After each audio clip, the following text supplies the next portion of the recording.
उलटक्रम. उलटक्रम. What is रिव्हर्सेबिलिटी? संख्या किंवा वस्तू बदलणे, पुन्हा ते पूर्वपदावर आणून ठेवणे बालकांना शक्य होते. रिवर्स करना चीजों को सीखते और फिर ज्वाइन करते हैं. फुटबॉल है, अगर उसकी हवा निकल गई है तो वो यूजफुल नहीं है, लेकिन उसमें हवा भरी तो फिर यूज कर सकते हैं, है ना. फिर से रिसाइकलिंग करना या रिवर्स करना उन चीजों को, वो भी वो सीख जाते हैं. क्रमशः रचना, दैट इज कॉल्ड सेरिएशन. वो जो एक में डालना सिखाते हैं हम लोग, नहीं क्या, रिंग्स डालो, एक के बाद एक आप सीरियल नंबर से याद करो, ये सारी चीजें वहां डेवलप होती है. देन अंकगणितीय क्षमता, न्यूमरेट्स, फिर वो अल्फाबेटिक्स और न्यूमरेटिकल 2+2, 2 मल्टीप्लाइड बाय 2, ये सारी चीजें उनकी समझ में आने लगती.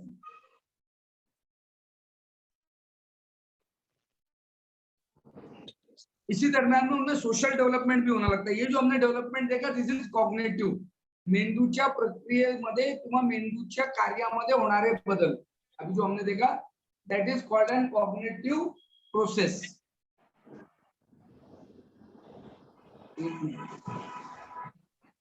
आज का वर्ग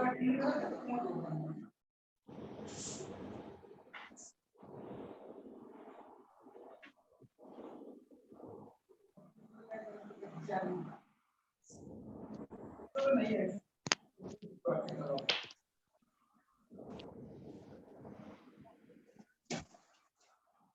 Sorry. So now we'll go for emotional social development of childhood. आपण आतापर्यंत जे बघितलं ते कॉग्निटिव्ह डेव्हलपमेंट बघितलं. आता सामाजिक याच्यामध्ये काय होतं, 2 ते 3 वर्षाची बालके इतर बालकांचे निरीक्षण करून त्यांच्या आवडीनिवडी जाणून घेतात, त्यांच्याशी सामाजिक संबंध प्रस्थापित करू लागतात. फिर अब बच्चा जो है वो बाजू वाले बच्चे के साथ खेलने जाना पसंद करता है ना. कहीं अगर आप पार्टी में गए तो वो सेम एज के बच्चे को देखता है, पहले वो देखेगा वो खेल रहा है, वो दौड़ रहा है, तो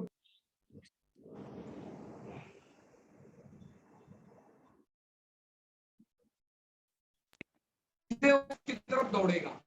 पहले वो वॉच करता है कि उसका एज का बच्चा क्या कर रहा है, and then he repeat the same action. He the same actions. सहचर्य खेळ, असोसिएशन खेळ यांना बालके सहचर्य खेळ खेळतात यासारख्या कृतीचा समावेश असतो. फिर वो टीम का मेंबर बनना चाहते हैं. छोटे बच्चों को आप खेलते देखिए कि वो फिर थोड़ी देर चुप बैठेंगे, फिर उसको बोलते देखेंगे, उसको खेलते देखेंगे. They try to mix up with other child. They try to mix up with other child. वो दूसरे बच्चों के साथ भी ज्वाइंट होना पसंद करता है. पहले वो रोल ऑफ ऑब्जर्वेशन में होता है, उसके बाद वो फिर धीरे धीरे, आणि म्हणून आपण म्हणतो नाही बेटा थोड्या वेळानंतर तो रमेल, है ना. जैसे आप कहीं पेरेंट्स करके जाते हो बच्चों को लेके, तो पहले बच्चा अगर उनकी एज का भी घर में है तो पहले जाते उससे मिक्स नहीं होगा. जैसे हम लोग हाय हेलो करते, पहले वो जाएगा, उसको इधर से देखेगा, उधर से देखेगा, वो बच्चा क्या कर रहा है, अगर वो भी आ रहा है, वो खेल रहा है, तो ये धीरे धीरे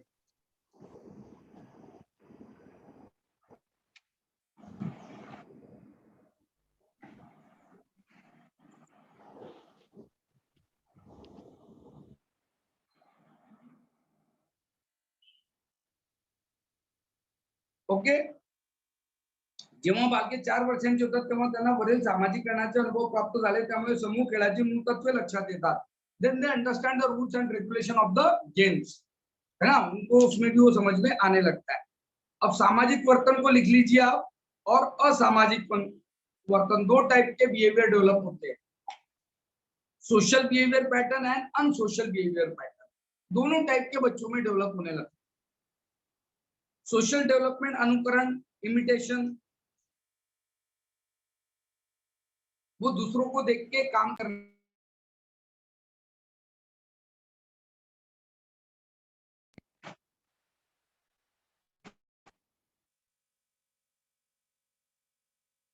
आई वडील, मित्र, आवडीच्या व्यक्तींच्या वर्तनाचे अनुकरण केले जाते, म्हणून चांगल्या वर्तनाचे आदर्श बालकांसमोर ठेवावे. हमने बार बार ये देखा 2-3 सेशंस में कि बच्चे अनुकरण करते हैं. स्पर्धा, वो दूसरों से अच्छा दिखने का प्रयास करते हैं, इच्छेतून स्पर्धा होते. इतरांपेक्षा वरचढ ठरण्याचे. सुरुवातीला कुटुंबात, नंतर खेळताना मित्रांमध्ये स्पर्धा दिसून येते. कॉम्पिटिशन, राइवलरी, कोऑपरेशन, सहकार्य। अब आप बोलोगे कि सर स्पर्धा पॉजिटिव है निगेटिव है? बच्चे में स्पर्धा होनी चाहिए शुरुआत में, क्योंकि इसी से बच्चा नई चीजें सीख सकता है ना. आपण पण सांगतो ना, बघ त्यानं करून दाखवलं तसं तू करून दाखव, है ना. So he want to be put forward himself. सहकार्य, ये हम लोग देख रहे हैं सोशल बिहेवियर. कोऑपरेशन, एक दूसरे को मदद करना, शेयरिंग करना, ये सारी चीजें होने लगती. सहानुभूति, सिंपैथी सीखता है.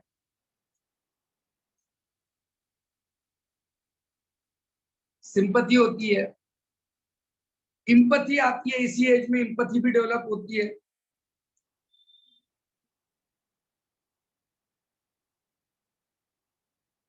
सोशल अप्रुव्हल, लोकांनी मला चांगलं म्हटलं पाहिजे, माझी तारीफ झाली पाहिजे, मला इतरांनी मानलं पाहिजे, हे त्याच्यामध्ये डेव्हलप होतं. देव घेव, शेयरिंग, हमने देखा है कि वो चीजों को बांटना भी सीखता है. लेकिन आजकल क्या हो गया ना, हमारे यहाँ सिंगल पेरेंटिंग है, आसपास के बच्चे भी फ्लैट में बंद होते हैं. सो और सारी 100% चीज उसी की होती है. So this time what is important in such a case, parent should ask him to share to him them. आप पूरी चीज उसको दे दो, फिर बोलो बेटा हमको थोड़ा दे. ये हम कर सकते हैं ताकि बच्चा शेयरिंग भी सीख सके, क्योंकि जब बाहर जाएगा, समाज में सोशल बिहेवियर है, तो it can be taught also. जौलिकता दर्शन, दर्शक वर्तन, अटैचमेंट बिहेवियर. अटैचमेंट बिहेवियर, फिर वो उसके खिलौनों से प्यार करता है ना. फिर वो एनिमल पेट से प्यार करता है ना. माँ बाप से प्यार करता है, आप जाओगे तो दौड़ के आएंगे, आपको लिपट जाएंगे. They show the attachments. It is all are social behaviour. Unsocial भी होता है. अब अनसोशल बिहेवियर पैटर्न क्या क्या है? निगेटिविज्म, नकार, हे दे नाही, तिकडं बैस नाही, असं कर नाही, है ना. ये प्री चाइल्डहुड का अनसोशल बिहेवियर है. आक्रामकता, एग्रेसिवनेस. 2 से 4 साल में बच्चे एग्रेसिव बड़े होते हैं, चीजें पटकना, चीजों को चिल्लाना, है ना. आक्रस्ताळेपणा आपण मराठीत म्हणू शकतो त्याला. आक्रमकता किंवा आक्रस्ताळेपणा, छोटी जो अननेसेसरी चीजों पे भी वो रिएक्ट होते एग्रेसिवली. वर्चस्ववाद, मला हे पाहिजे, हा मला असंच पाहिजे, मला हे केलं पाहिजे, वर्चस्व. लड़कों से ज्यादा लड़कियों में होता है वर्चस्ववाद. स्वार्थीपणा, सेल्फिशनेस. ज्यांच्या सामाजिक कक्षा मर्यादित असतात त्यांचा स्वार्थीपणा जास्त दिसतो.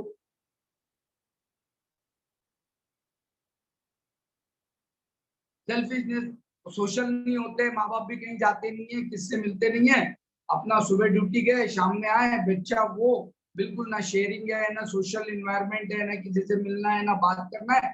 तो फिर सेल्फिशनेस बच्चों में पैदा हो जाता है, वो अपने आप में ध्यान देते. स्वकेंद्रितता, इगोसेंट्रिज्म. स्वतःबद्दलची स्वकेंद्रित वृत्ती, मी कसा दिसतो, माझ्यात कसं आहे, मला काय पाहिजे, मला इथं जायचं नाहीये, मला त्यांच्याकडे जायचं नाहीये. It is called egocentrism. Egocentrism. And this is the only age where he develop the egos. पहले हमने देखा था, देखिए फिर मैं फ्राइड थ्योरी पे जाता हूँ. फ्राइड ने पर्सनालिटी के 3 एस्पेक्ट बताए थे जो हमने चर्चा की थी. Freedom, ego and super ego. So this is the age where they reflect the ego, but this is the only age where they can develop the super ego too. यहाँ पे जहाँ ईगो डेवलप हो रहा है, वहीं पे हमको super ego भी डेवलप करना चाहिए, ताकि बच्चा सोशली आपका एडजस्टेबल हो जाए. विध्वंसक वृत्ति, चीजों को तोड़ देना गुस्से में आके, है ना, डायरेक्ट तोड़ देते. They don't understand, they don't feel. डिस्ट्रक्टिवनेस बहुत ज्यादा होता है इस उम्र में.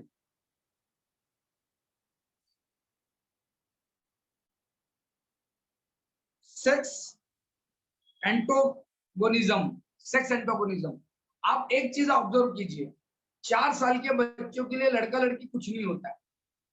दे mix, they can you know, वो आराम से एक दूसरे में मिक्स होते. लेकिन 4-5 साल के बाद स्कूल एज में लड़का और लड़की वो डिफरेंस करने लगते हैं, क्या मुली आम्ही मुलं, है ना। ये देखिए आप 4-5 साल के बच्चों के अंदर ये डेवलप हो जाता है। पूर्वाग्रह, प्रिजुडिस, बहुतेक बालकांमध्ये त्यांच्या सभोवताली इतरांमित्रांबाबत पूर्वाग्रह वृत्ती दिसते. पूर्वाग्रह म्हणजे इतरांबद्दलची खात्री न करता बनवलेले प्रतिकूल मत. पूर्वाग्रह म्हणजे काय? प्रिजुडाइज माइंड हम लोग कहते हैं ना कि नहीं तू प्रिजुडाइज है. What is prejudice? प्रिजुडाइज यानी क्या कि एखादे व्यक्ति के या एखादी चीज के बारे में कोई ऐसा मत बना लेना जिसको आप श्योर नहीं हो. What you feel, what you realise, you think that is the right. ये इगोइस्टिक है. मेरा अनुभव है क्या? नहीं, मुझे लगा, है ना, मुझे लगा. तो आपको ये देखना, प्रिजुडाइज हो जाते हैं बच्चे फिर कुछ लोगों को लेके उनके दिमाग में, ते काका कशाला येतात, ते काका असं का करतात, प्रिजुडाइज होते, दे आर नॉट कन्फर्म. अपूर्व बाल्यवस्थेतील सोबती 3 टाइप के होते हैं. उनको जो भी व्यक्ति उनके साथ रहता है, पेरेंट, बड़ा भैया, उसके साथ वो एसोसिएट्स के साथ जुड़ लेते हैं. खेड़गड़ी, जो उनके साथ खेलता है. Playmates and friends. अब प्लेमेट्स अलग होता है, फ्रेंड्स अलग होता है, ये भी समझ लीजिए. फ्रेंड उसके सिलेक्टिव करने लगता है वो इससे जो खेलेगा 10 बच्चों के साथ, लेकिन he can correlate with only 2-3 boys और 2-3 गर्ल्स. सो वो उसके फ्रेंड्स है. प्लेमेट्स बहुत हो सकते हैं, फ्रेंड्स सिलेक्टिव हो जाते हैं. अब इसके बाद बनने लगती है गैंग्स. इसके बाद की एज डेवलपमेंट में क्या बनने लगती है? 6 से 11 साल में गैंग बनती. आमचा समूह, आमच्या मैत्रिणींचा समूह, बोलते गैंग्स बनाना. अब वो सबके साथ नहीं खेलता. 6 साल के बाद वो सबके साथ नहीं खेलता है. अब वो पर्टिकुलर बच्चों के साथ खेलता. वो जिनको बुलाएगा वो ह्या या 100 कॉलनीमध्ये 15-20 मुलं त्याच्या वयोगटातील 10 मुलं आहेत. त्या 10 मधल्या तो 2-3 सोबतच खेळतो, तो 2-3 सोबतच राहतो. इसमें पहले 4-5 होते हैं, फिर संख्या बढ़ती है.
माझ्याकडे एक पेशेंट एडमिट है, सॉरी, मेरे पास एक पेशेंट एडमिट है.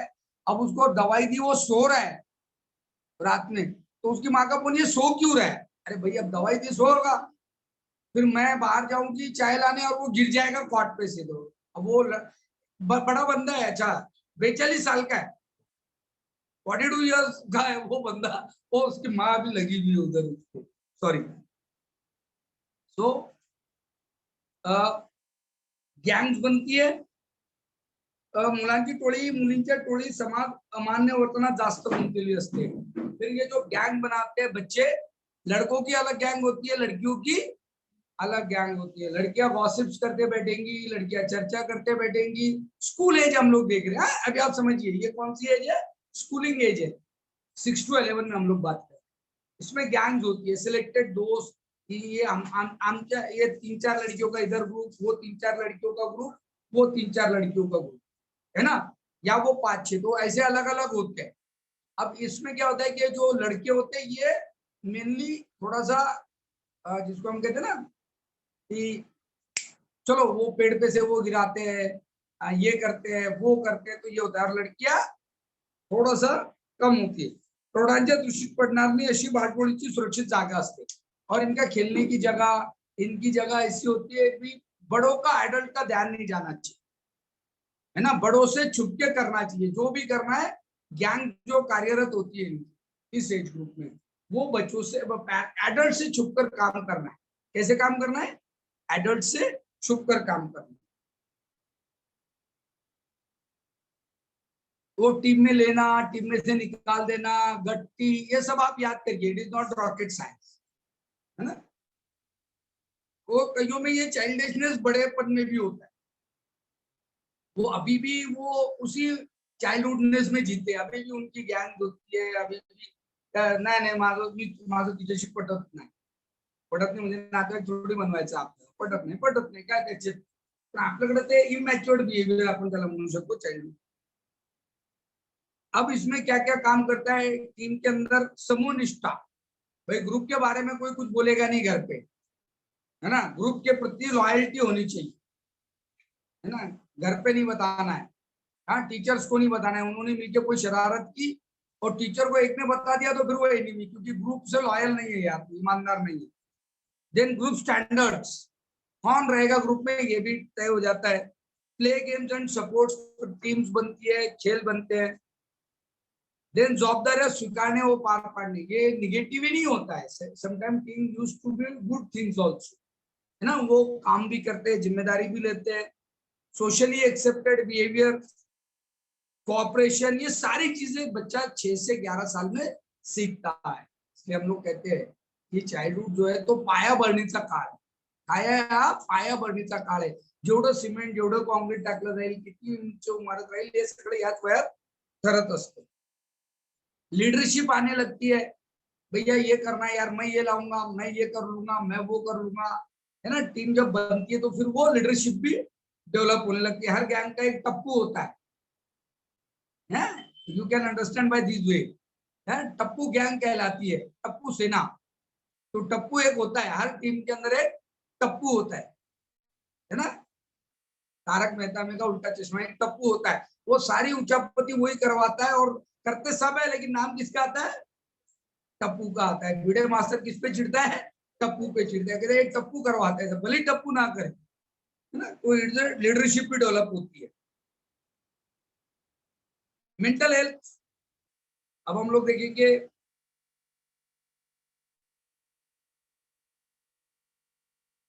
इमोशनली डिस्टर्ब होना और इमोशनली कॉम्प्लीट होना इसी उम्र में डेवलप होता है.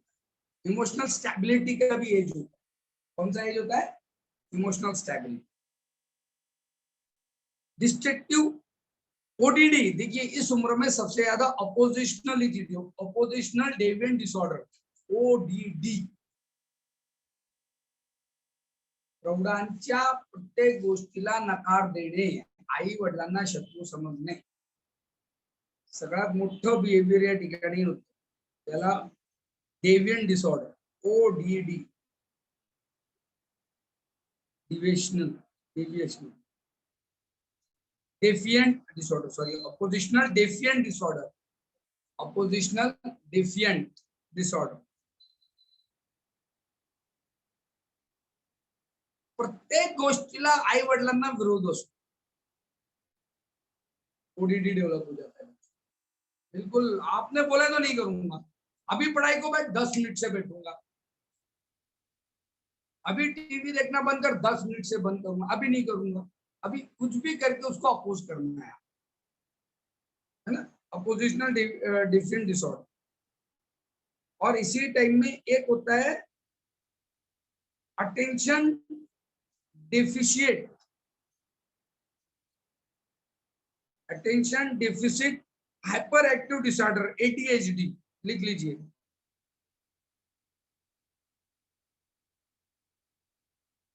Attention deficit hyper activity disorder, ADHD. What is this ADHD? बहुत ज्यादा शरारतें करेगा. ये तोड़, वो फोड़, इसको जाके ये कर, उसको वो कर, क्लास के अंदर धमाल चौकड़ी कर, है ना. वो कंप्लेंट बॉक्स हो जाता है बच्चा। एक होता है कंडक्ट डिसऑर्डर डीसी, वो रिपीटेटिव बिहेवियर करता है।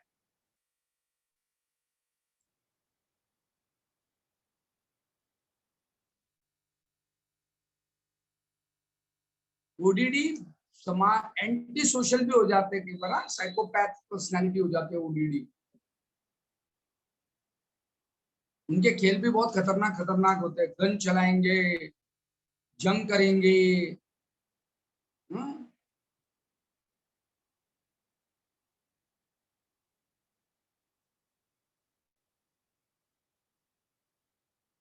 डिस्ट्रप्टिव बिहेवियर डिसऑर्डर,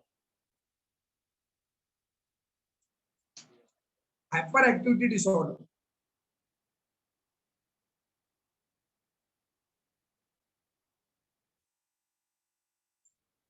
एक्चुअली इसमें इनका जो पूरा बिहेवियर पैटर्न होता है ना, वो बिहेवियर अटेंशन करने के लिए मेरी और ध्यान देना चाहिए, और इसलिए फिर ये जो मन में है वो करे। और इसलिए स्कूल में दो टाइप के बच्चे होते हैं, बैक बेंचर और फ्रंट बेंचर। फ्रंट बेंचर बड़े बेचारे वो अपने अल्लाह मियां की गाय होते हैं, लगे हुए अपनी पढ़ाई में, वो भी अटेंशन लेते हैं लेकिन वो पॉजिटिव वे से अटेंशन लेते हैं।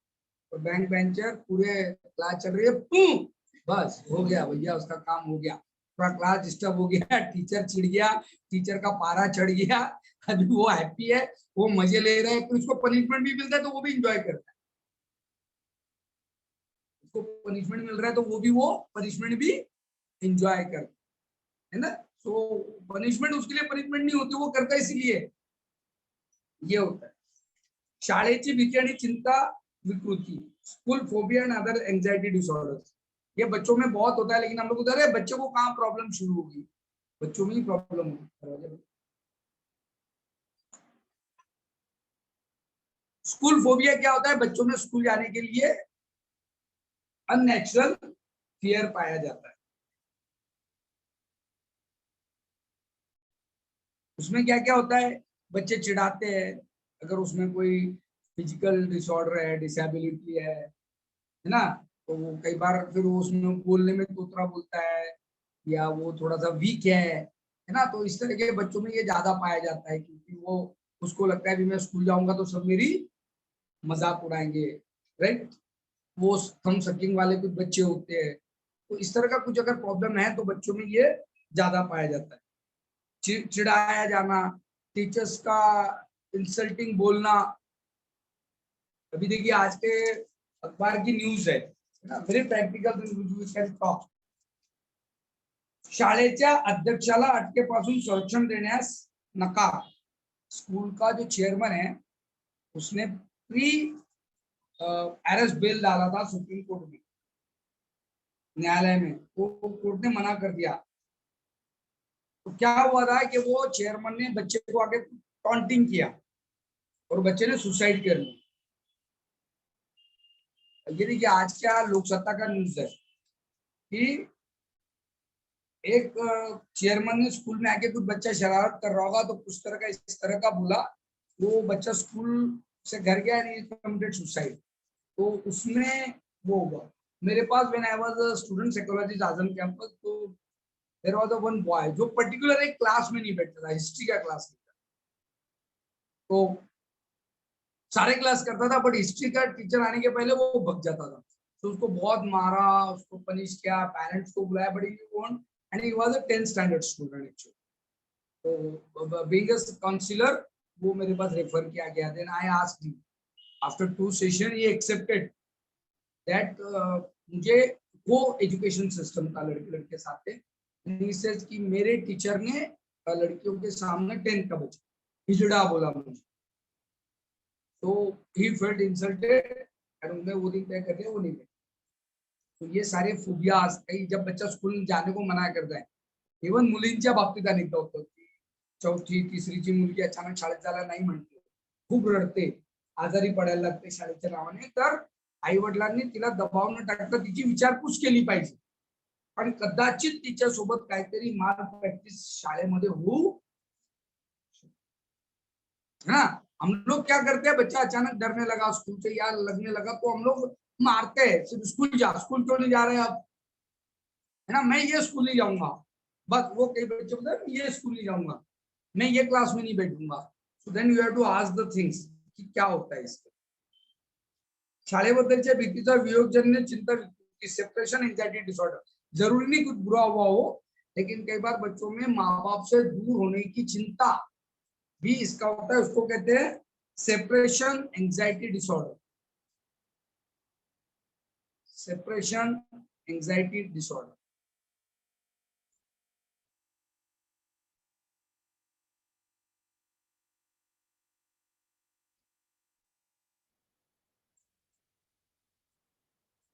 वियोगजन्य, वियोगजन्य, मला मराठीतले काही शब्द ना म्हणजे पहिल्यापासून माझ्या कंडिशनिंग, अभिसंधान, कंडिशनिंग, साधक अभिसंधान.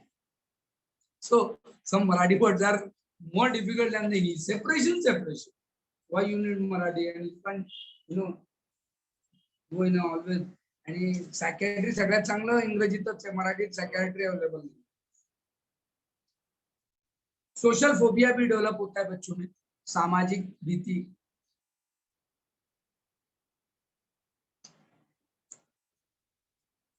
उसमें बहुत सारे लोगों का होना, फिर कोई सवाल पूछा मुझे जवाब न देते आना, जनरल एंजाइटी होती है बच्चों में, जनरल एंजाइटी, मला ताण लागली सर शाळेतनं पाणी प्यायला जाऊ देणार नाही, माझं कानच्या पोराला जाऊ दिलं नाही, तो विचारला, त्याला सुसू आली होती, त्याला जाऊ दिली, त्यांनी जागेवरच केली, आणि म्हणून त्याला आता कसं असतं माहितीये का, अनेक गोष्टी, मैं सही बोलता हूँ, इस उम्र में ना बच्चों के दिमाग में इसमें बहुत कुछ चलता रहता है। इसी दरम्यान में ओसीडी भी कई बच्चों में पाया गया, obsession compulsive disorder, obsessive compulsive disorder, वो एक ही एक्टिविटी बार बार करते हैं। अब आप बोलोगे खेलने में करते हैं, वो उतने टाइम के लिए होता है, लेकिन फिर वही एक्टिविटी अगर बार बार हो रही है, then this is the problem. पुन्हा पुन्हा हात धुणे, दाराची कडी लावली की ते पाणी, अनिवार्य विचार, अनिवार्य कृती, मराठी शब्द, अनिवार्य विचार, अनिवार्य कृती, obsessive compulsive disorder.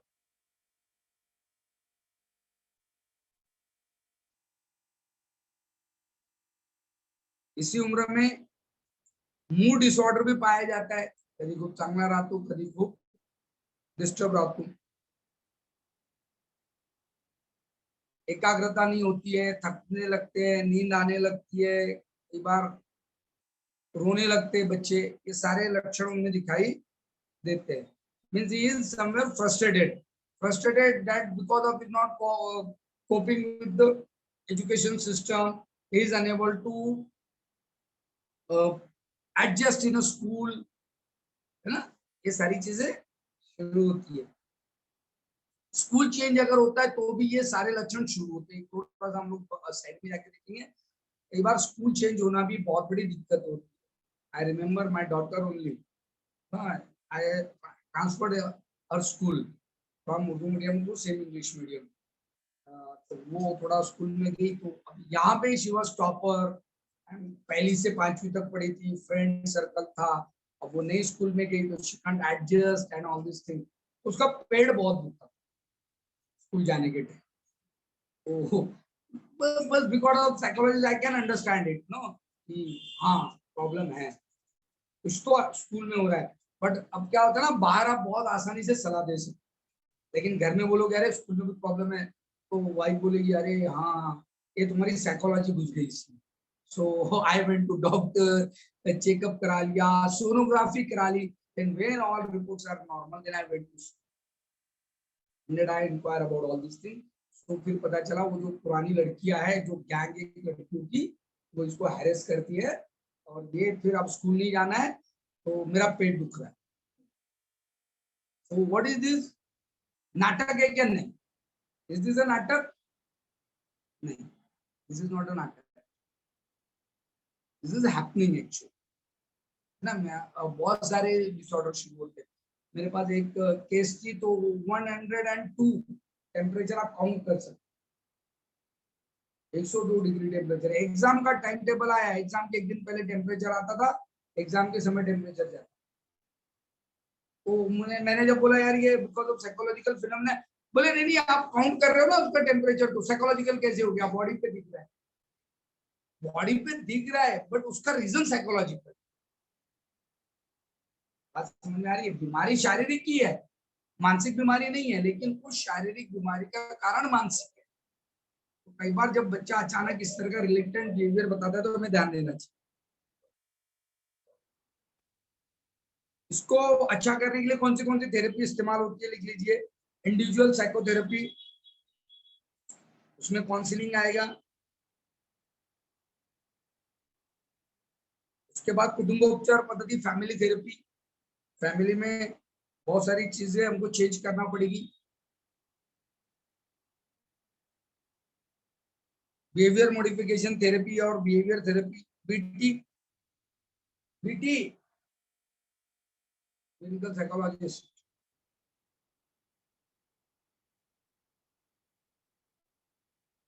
Play therapy, खेल के जरिए हम लोग वो कर सकते हैं। आर्ट थेरेपी, बहुत सारी चीजें निकल के आती है आर्ट थेरेपी से। मैं पुणे के ऑब्जर्वेशन होम फॉर बॉयज में था, तो वहां पे एक लड़का कुछ नहीं बोलता था, क्यों घर छोड़ के भागा, क्या हुआ। Means he was know very reluctant to counseling, he don't talk to us, never talk, then we were sent him to the art therapist।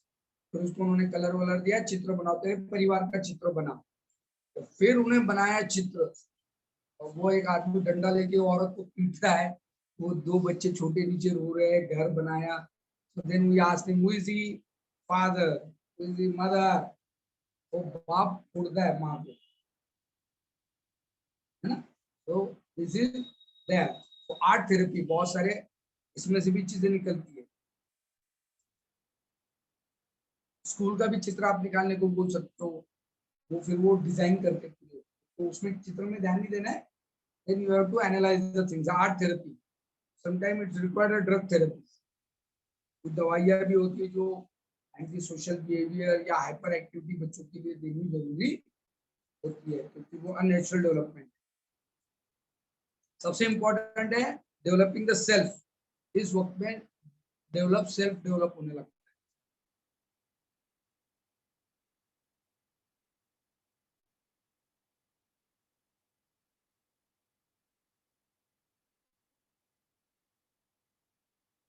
Self concept, इसको थोड़ा समझेंगे अपने।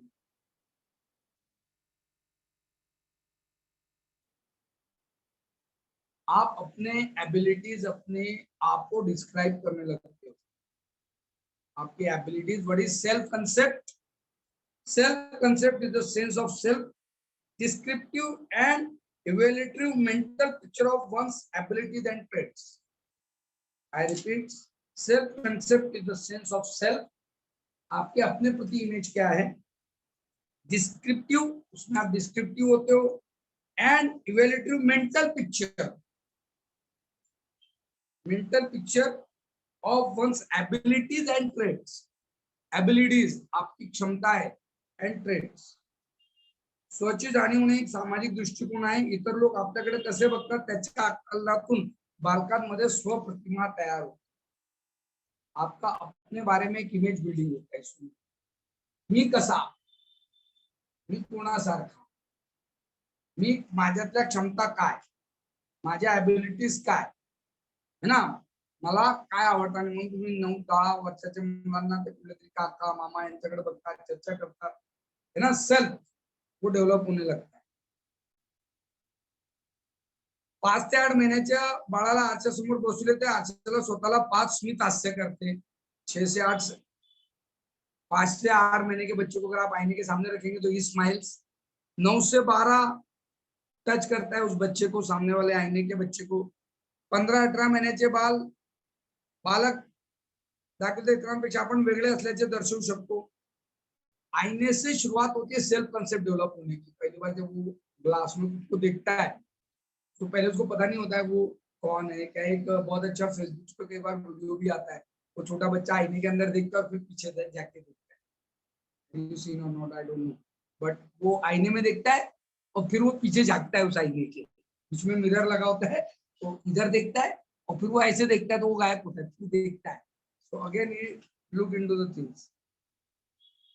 फिर स्वसंकल्पना, माझे आई वडील, माझं हे, माझं ते, माझ्या खेळणं, माझे आई वडील, हे माझं डेव्हलप होतं त्याच्यामध्ये।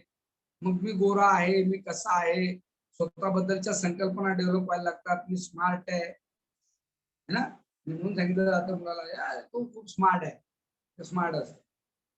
आणि म्हणून काही वेळेस आई वडीलच नकारात्मक प्रतिमा तयार करतात मुलांमध्ये।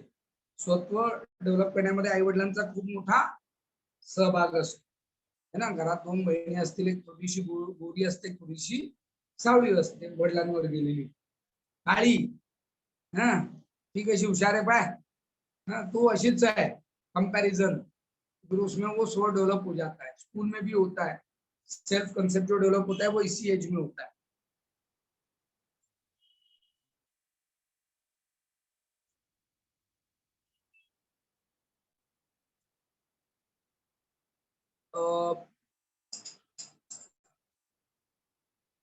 मैं क्या कर सकता हूँ, मेरी एबिलिटी क्या है, मैं यहाँ चढ़ सकता हूँ, करके बता, है ना। बोलते हैं ना बच्चे, मी चढलो तू चढून दाखव, मी हे केलं तू करून दाखव, मी असं केलं तू करून दाखव, है ना। ये सारी चीजें बच्चों में डेवलप होती है।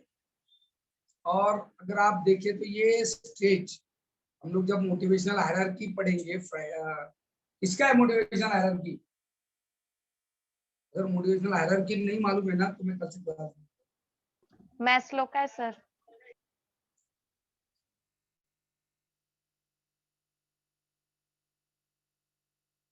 नीड्स हायरार्की, गर्जानुक्रम उत्पत्ति, गर्जानुक्रम उत्पत्ति, उसके अंदर हम लोग देखेंगे लास्ट स्टेज क्या है। लास्ट स्टेज क्या है, सेल्फ एक्चुअलाइजेशन। ये जो स्व कंसेप्ट डेवलप होने लगता है, ये एक एज के बाद वो एनालाइज करता है मैंने क्या हासिल किया और मैंने क्या करना चाहिए था और मैं कहाँ। इसी उम्र में सेल्फ एस्टीम डेवलप होता है, अंडरस्टैंडिंग ऑफ इमोशंस लिख लीजिए, अंडरस्टैंडिंग ऑफ इमोशन डेवलप होता है। दुसऱ्यांच्या भावना तो समजून घेतो, रडू नको, आई तू रडू नको, बाप मारून गेला, आई तू रडू नको, we can understand it.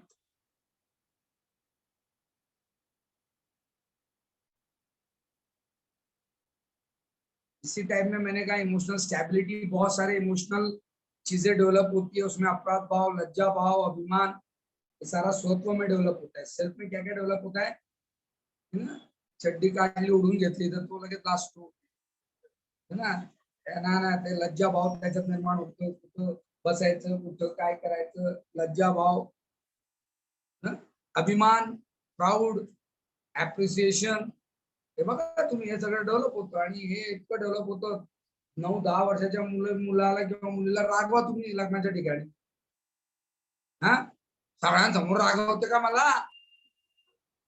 Now it develop the self, मला रागवलीस तुम्ही नाही बोलत है ना।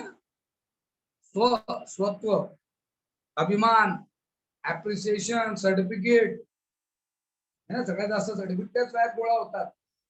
या वयात तर रिकाम्या लोकांना भेटतं ते, अभी तुमको बोलो मैं सर्टिफिकेट, तुम ये करो मैं सर्टिफिकेट दूंगा, तुमने देखा सोचेगा लेना है, बाकी बोले जानते ना आपको क्या करना है। तो प्रमाण पत्र, अवार्ड, सर्टिफिकेट, ट्रॉफीज है ना, ये सारी चीजें उनके स्वत्व को डेवलप करती है। हाँ, खुद के बारे में बात करने लगते हैं, खुद के सुख दुःख, आई वडील कसे आहेत काय बोलतात मुलं, सहज बोलतात, गप्पा मारतात आपापसामध्ये।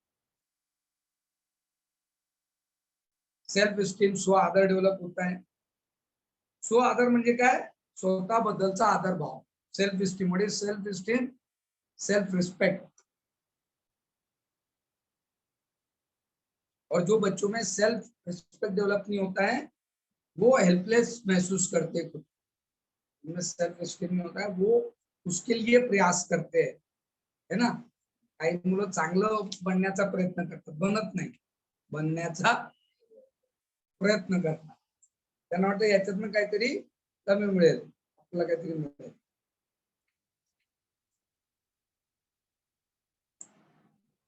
अब इस पे वर्तन समस्या बच्चों में क्यों पैदा होती है, इसको 3 चीजें, एक कौटुंबिक वातावरण, फैमिली इन्वायरमेंट, दूसरा स्कूल इन्वायरमेंट और तीसरा सोशल इन्वायरमेंट. शिकाय ना. वाह वाह वाह, मला पाठवते सगळं लिह, माझं पुस्तक लिहिलं जाईल. मैंने तू लिहून टाकलं तर माझे एक कौटुंबिक वातावरण, family environment, school environment and social environment. Family environment पे हमने काफी बात की है. आई वडिलांचे आपापसातले संबंध, बहीण भावाचे संबंध, आई वडिलांचं वर्तन, आई वडिलांचं कंपॅरिझन, त्यानंतर आई वडिलांचा इतरांशी संबंध. School environment, teacher student relationship, है ना. ये बहुत सारे टीचर्स आते हैं, पहले सिर्फ माँ बाप होते हैं, फिर स्कूल में एक टीचर, पहले हमारे को एक पहली का टीचर चौथी तक साथ में चलता था, अब हर सब्जेक्ट को नया टीचर आता है, राइट. और वो बेचारा 40 मिनट में अटेंडेंस भी लेता है, डिसिप्लिन भी लगाता है और पढ़ाता भी. तो अच्छा है. I am not criticising the thing. तो बोलोगे सर हर चीज में आपको प्रॉब्लम दिखता है. इसी एज में सबसे बड़ा जो बिहेवियर प्रॉब्लम होता है, that is called and thumb sucking. Thumb sucking.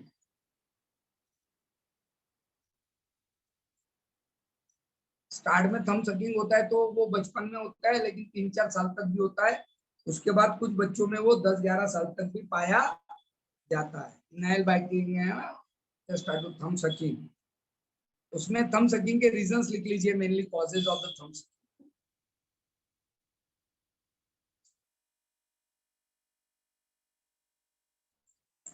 हमारे यहाँ वो थंब सकिंग रोकने के लिए बड़े अच्छे अच्छे इलाज करते हैं. उसको मिर्ची लगा देंगे, फटका देंगे, चटका देंगे, सटका देंगे, कभी उल्टा लटका देंगे.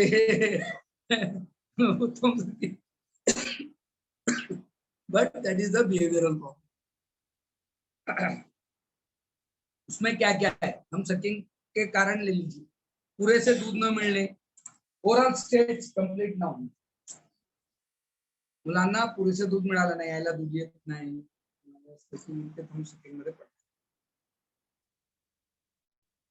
शुरुआत में पेरेंट्स का इग्नोर करना थंब सकिंग की तरफ.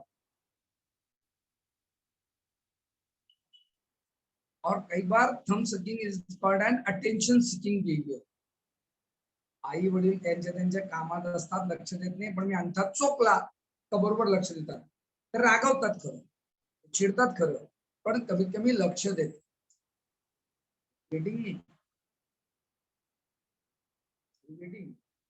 ना कई बिहेवियर जो होता है, दैट इज कॉल्ड, लिख लीजिए, अटेंशन सीकिंग बिहेवियर.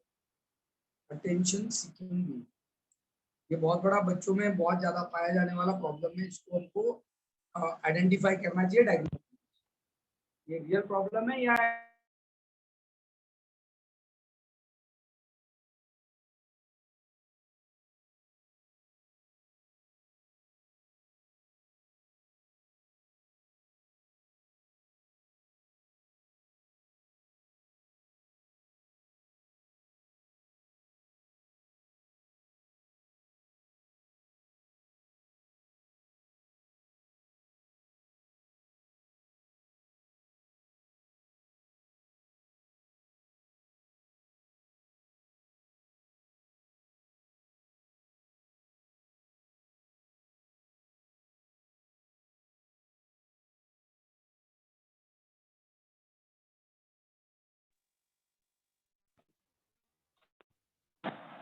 सॉरी, आजकल क्या है, वो मेरा बजाज फाइनेंस से एक टीम आई हुई. I am working as a cluster incharge to the one of the Walchand plus industry limited. वो बॉम्बे से एक बंदी आई हुई है क्लस्टर इंचार्ज. यस्टरडे उसीलिए मैंने कैंसिल किया था ट्रेनिंग लेक्चर, क्योंकि मैं इतने टाइम 10 बजे का मेरा मीट था. 10:30 टू यूनिवर्सिटी डीसी के साथ मीटिंग है 10:30. So don't worry, I this. तो पालकांबाबत विरोध दर्शवण्यासाठी पालक या गोष्टीचा विरोध करतात, मग मी तेच करतो. ओडीडी टाइप होता है ना. आप मुझे अंडा चुपने को मना करते हो, मैं चुपूंगा. आप मना करते हो इसलिए चुपूंगा, बाकी कोई रीजन नहीं है ना. कुछ वर्तन का तो इसलिए होता है क्योंकि आप मना करते हो. मैं कई बार कहता हूँ यार मना करना बंद कर. मेरे पास एक वाइफ आई थी, दैट इज, वो हस्बैंड शराब पी के आता था और रोज झगड़ा होता. 15-10 साल से झगड़ रहे थे. तो पत्नी आई, बोले क्या करूं. मैंने कहा झगड़ा बंद करो. मैंने कहा एक काम करो, बस एक काम करो. वो आए पी के, तुम चुप बैठो. बोले, सर कैसे. मैंने कहा बस चुप बैठो. तो 3 दिन बाद आई, बोले सर मेरी तबीयत खराब होने लगी. मैंने बोले क्यों. बोले उनको बोले बगैर मैं नहीं रह सकता, वो पिए बगैर नहीं रह सकता और मैं, मुझे तो बोलना ही पड़ेगा. और मैंने एक ट्रीटमेंट भी की थी बहुत प्यारी. एक वो झगड़ा होता था, on de addiction centre counselling.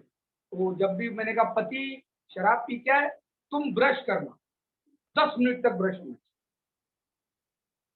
तो सर शराब पीने का मेरे ब्रश करने का क्या संबंध है.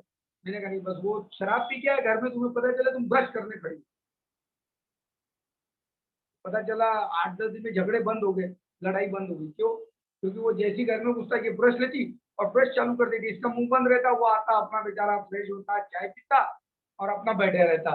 थोड़ी देर बाद वो भी शांत हो जाता, इसका ये अपना माउथ वॉश करती, इसको भी ठीक लगता. चलो 10 मिनट, इन्हें कुछ नहीं बोला, मैंने भी कुछ नहीं बोला. तो वो रिलेशन नहीं था, लेकिन इट इज समटाइम यूज्ड, है ना. तो कई बार क्या होता है कि कई लोग इसलिए कुछ करते हैं क्योंकि आपने मना किया, और खासकर बच्चों में होता है. उनको करना नहीं होता है, उनको कुछ मिलता भी नहीं है, पर आप मना करते हो ना, इसलिए मैं करूँगा. That is there.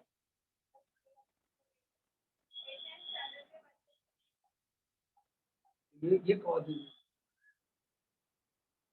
एक होता है child rivalry problem. Child rivalry, छोटे बच्चों को देख के वो भी वैसी करने लगता है, और छोटे बच्चों से उसको द्वेष होता है. क्योंकि पहले घर में प्यार का लाड़ का सेंटर कौन होता है, वो होता है. लेकिन घर में जैसे छोटा बच्चा आता है तो वो चीजें चेंज होने लगती है. भावनिक वंचन निर्माण झाल्यास, इनसिक्युरिटी, इमोशनल इनसिक्युरिटी.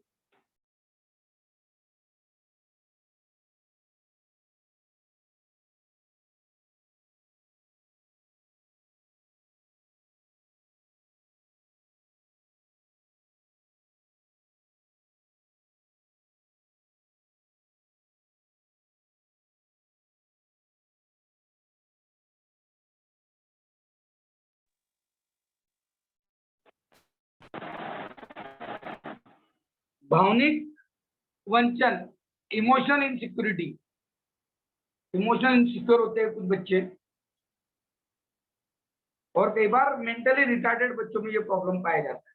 आईक्यू जिनका कम होता है, उनका मेंटल एज डेवलप नहीं हो पाता, and they used to do that.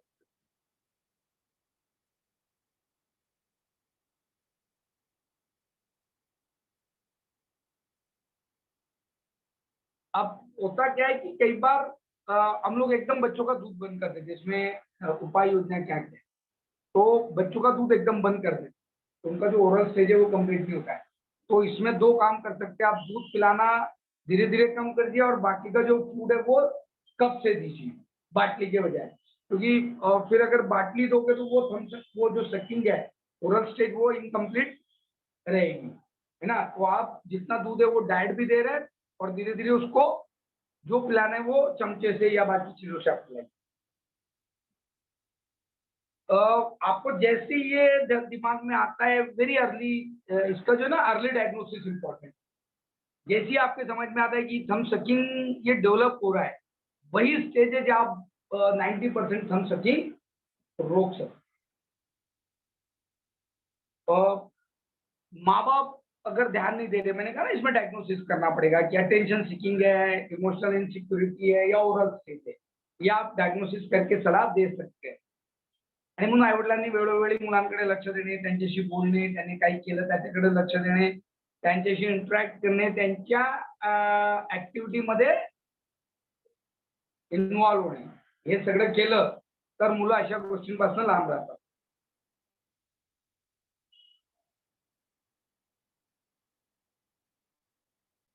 कई बार आप इतना ज्यादा चिढ़ते हो और वो एंजॉय करते हैं ना। देखिए, आप कोई भी एक साइकोलॉजी में थियरी है, reward punishment theory, reward punishment theory. So you do reward for certain thing, if you want to, अगर आप कोई बर्ताव बनाना चाहते हैं तो आप अवार्ड देते हो बच्चों, और कोई बर्ताव से हटाना चाहते हो तो पनिशमेंट देते हो। But what happen when that punishment become reward for them, then this is a very difficult situation, है ना। जैसे अंग्रेज क्या करते थे, स्वतंत्र सैनिकों को जेल में डाल देते थे, क्यों? क्योंकि भाई आप आजादी की जंग छोड़ो, लेकिन वो उनके लिए क्या होती थी, रिवॉर्ड होती थी।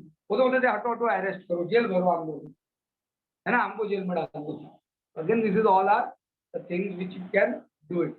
तो आपल्याला त्याला रिवॉर्ड आणि पनिशमेंट थेरपीने थेरी दिली पाहिजे, म्हणून आपण न चिडता त्याला समजावून घेतलं पाहिजे। तुम्ही जेवढं चिडणार कदाचित ते त्याच्यासाठी रिवॉर्ड असणार आहे आणि त्यामुळे होणार नाही। लहान मुलामध्ये जर तुम्हाला असं वाटत असेल की बहिणी बहिणीमध्ये असतं ना, इव्हन हे वाढत जातं बरं, सिबलिंग रायव्हलरी खूप वयापर्यंत असते, ती मोठी झाली तरी लहान बहिणीची द्वेष असतो, आणि मग ती तिच्या खोड्या करते, ती तिच्या खोड्या करते लहान बहिणीच्या, तिची चोटी खेचून येईल, तिला मारून येईल, माई रागवते, पण शी एंजॉय सिबलिंग राइवलरी। तो आपको बच्चों पे इक्वल ध्यान देना चाहिए। प्रेम, सहानुभूति, इनसिक्योरिटी, ये सारी इमोशनल सिक्योर बच्चों को फील होना चाहिए। और मंद बुद्धि बालक होगा तो हाथ मुझे वगैरह आप डाल सकते हो, but it is after diagnosis when it is happen in a big stage. हम लोग अगला कल और लेने वाले हैं, कल भी रहेगा, क्योंकि मैंने मंडे ट्यूजडे छुट्टी दी थी, तो कल हम लेंगे। कल हम लोग बेड वेटिंग पे बात करेंगे। आपके मन में कोई शंका, कोई प्रश्न, कोई सवाल है?